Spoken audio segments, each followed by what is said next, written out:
Hablar de suicidio es complejo. En adolescentes y jóvenes es una temática que requiere más herramientas de profesionales para ser entendida y correctamente investigada. Según los datos oficiales y estadísticas, la cantidad de suicidios en jóvenes ha ido en aumento. De hecho, confirman que hay más muertes por suicidio que por COVID en personas de entre 10 y 19 años. No existe una única razón por la cual alguien decide quitarse la vida. Lo concreto es que, según las cifras globales publicadas por la Organización Mundial de la Salud, alrededor de 800.000 personas se suicidan cada año. Se estima que hay al menos 20 intentos que han fracasado por cada caso consumado. También se afirma que las tasas de suicidio han aumentado un 60% en los últimos 50 años. Ese incremento se relaciona directamente con la población joven, siendo el grupo de mayor riesgo en un tercio de los países del mundo. El suicidio a nivel mundial se encuentra entre las 3 primeras causas de muerte en las personas de 15 a 44 años. En Argentina, en los últimos 20 años, la tasa de mortalidad por suicidio creció considerablemente también en los grupos más jóvenes. En este incremento predominan los jóvenes varones. Con respecto a las mujeres jóvenes, el porcentaje aumentó en relación a las autolesiones infringidas. El médico psiquiatra José Lummerman, supervisor del Instituto Austral de Salud Mental de Neuquén, habló en Prima Multimedios sobre esta problemática.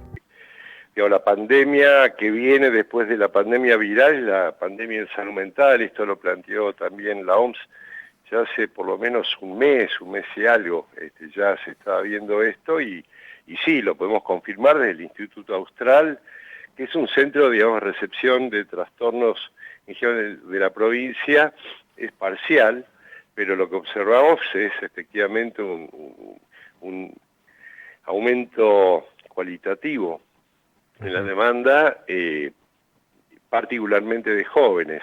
Se revirtió la tendencia en el sentido de que antes los jóvenes, la demanda era de un 15 al 20% y hoy está por encima del 70%, y lo que también estamos observando es que no podemos satisfacer la demanda. Hay 70 personas en lista de espera. 70 y personas. Sí, es mucha gente que no, y la gente que viene a la Austral en general viene orientada, derivada por algún tipo de trastorno grave. Claro. Pero de todas formas, la información que tengo es que en todos los consultorios de los psiquiatras, psicólogos están llenos, también tienen lista de espera, así que esos dos puntos dan cuenta de que efectivamente esto está incrementando, insisto, cualitativamente. No es lo mismo la incertidumbre de una persona adulta que una persona joven, por ejemplo, porque la persona adulta, puede construir, tiene sus reservas, tiene su trabajo, digamos, hay una expectativa de vida. La incertidumbre, cuando uno tiene 16 años y no hay ningún para qué hacia adelante, es devastador. Entonces, es devastador en el sentido que mueve toda la estructura y descompensa. El hecho de que, distintos factores. Este es uno, a mí me parece fundamental.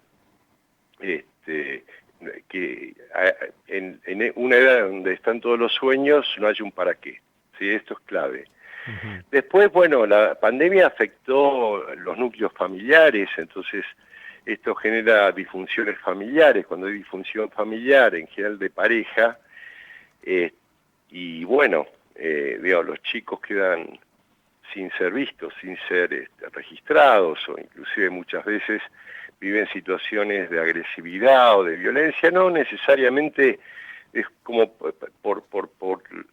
el cansancio, el agotamiento, todo lo que le pasa a los adultos. Después la falta de escuela, el ámbito de socialización natural o los clubes. Esto es tremendo, y si eso se le suma también la dimensión de la tecnología, digamos, lo que sería ese mundo virtual, Y eso también genera como un meterse para adentro de tipo autista, que al final es como que el tiempo pasa, es una forma de salirse de la dimensión del tiempo, es como no hablo ya de adicción a los juegos, sino estar permanentemente conectados virtualmente, que muestra la falta de conexión. Entonces se genera como un tema donde la persona momentáneamente, en ese segundo, le parece que está conectado, pero en realidad no está conectado. No está conectado, digamos, como el ser humano necesita, es decir, en presencia, a los ojos, con los cuerpos, compartiendo. Claro. Esos son todos los factores que permiten entender por qué estas fisuras, estas fracturas, estas descompensaciones. Obviamente, imaginen lo que significa tener 16 años y estar perdido y no haber podido rendir los exámenes o no poder asistido porque se cayó el sistema, porque no hay computadora, o porque si no hay una persona presente, ese muchacho, esa chica, no van a prestar atención, entonces se quedan, digamos, en el aire. No podría, yo puedo suponer a partir de lo que, porque también el tema de las estadísticas ha sido todo un tema durante la pandemia, porque todo ha sido alterado, entonces los sistemas de evaluación, me imagino, también fueron afectados, entonces no hay, en ese sentido, por lo menos yo no recibí ningún tipo de directiva del Ministerio respecto de esta alarma, como si Claro. se plantean las alarmas respecto de otro tipo de patologías, como la del COVID, por ejemplo. No, ahí no podría contestar. Yo creo que sería muy importante que forma parte. Tenemos que hacer una campaña, digamos, para concientizar acerca de este fenómeno, para aplicar las vacunas que se pueden aplicar para prevenir, digamos, o para atenuar enfermedades mentales. Entonces, el problema es cuando no hay diagnóstico. El problema es cuando no se acepta el diagnóstico. El primer paso para curarse una enfermedad es aceptar que uno tiene esa enfermedad. En salud mental es complicado, más complicado que en otras enfermedades, porque hay porque está el estigma, porque aceptar que uno está enfermo mentalmente le es al ser humano como, no sé, le genera como una vergüenza, a diferencia de si tiene la desgracia de haber empezado con una problemática de cáncer, por ejemplo. ¿Sí? Eso, digamos, como punto importante, primero la conciencia, la conciencia que hay un diagnóstico, entonces a partir de eso, entonces se elabora un plan de abordaje de la problemática. Nosotros tenemos programas que hemos desarrollado y están en funcionamiento, programas que podrían ser aplicables y realizables. Por eso dije lo de la vacuna. No digo que sea algo fácil, pero digamos, tenemos las herramientas para abordar preventivamente todo esto. Pero primero los gobiernos tienen que terminar de reconocer esto como un diagnóstico y por lo tanto implementar los planes necesarios para abordarlo, que es realizable. Por su parte, el psicólogo Daniel Giro pidió romper con estigmas y tabúes con el tema del suicidio. Tema importante, el suicidio siempre lo va a seguir siendo, ¿no es cierto? Esto que estábamos... recién estaba escuchando la nota que estaban haciendo con el doctor Lumberman, la verdad que hay que romper estigmas, hay que romper mitos, tabúes con el tema del suicidio. Yo leo el título acá, el suicidio, la amenaza silenciosa de la pandemia, ¿no es cierto? Un tema importante y la verdad que me hace pensar mucho cuando se habla de la amenaza silenciosa, ¿no es cierto? Yo creo que a veces esto, como se hablaba recién, ¿no es cierto? Cómo informar, qué informar, y los trastornos de salud mental en este contexto, ¿no es cierto? De lo que hablamos arrancando del año 2020 con el tema del aislamiento, el tema del separarnos, que al principio fue tomado por ahí, en cierta forma, como hasta algo gracioso, ¿no? Nos tenemos que aislar un tiempo, nos tenemos que aislar un momento, nos tenemos que aislar un par de días, que después se fue incrementando el aislamiento, ¿no es cierto? si bien cuando hablamos de suicidio hablamos siempre de factores multicausales, sino como única causa, ¿no es cierto? A veces en las notas, en el consultorio, en lo que me preguntan, el contexto, el encierro fue motivo de suicidio, sino que por ahí a veces un poquito aclarar esto, que no como única causa de encierro, sino que fue un causante más de lo multicausa, de lo que la persona venía construyendo, ¿no es cierto? Claro. El encierro actúa como multicausa.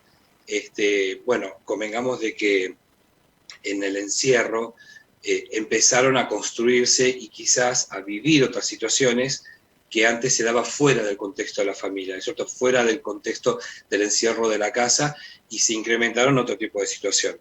El sector más vulnerable fue siempre, con o sin pandemia, el sector joven, ¿sí?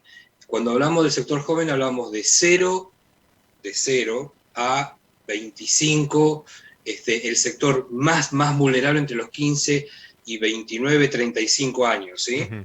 Con o sin pandemia, con o sin pandemia. Ahora, volvemos a caer en esto. ¿Cuáles son las causas? Múltiples. Hablamos de consumos problemáticos, de abusos, de antecedentes familiares, etcétera, etcétera, etcétera. Sí, pero el sector más vulnerable, con o sin estadísticas, siempre es entre los 15, 25 y 39 años. Hay, sí, registros de edades de niños, y estadísticamente, por ejemplo, si uno quiere lo actualizado no está. Por ejemplo, en estadísticas vitales, en la página del Gobierno de la Nación, están cargadas, están tabuladas, ¿sí?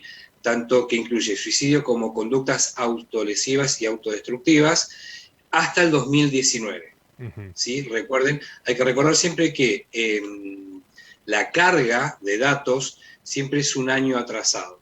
Pero en este caso, obviamente, estamos casi a 2 años atrasados por de público conocimiento, ¿no es cierto? Todo el foco fue puesto en las estadísticas de coronavirus. Uh-huh. Pero sí, actualmente están cargadas las estadísticas a nivel nacional, en página de la Nación, y por provincia hasta el año 2019. Ahora, es importante saber y destacar que, si bien a mí me preguntan, ¿hubo más suicidios? Sí, hubo más suicidios, pero también hay un mejor registro desde que fue homologada la ley 27130, que es la ley de prevención de suicidio.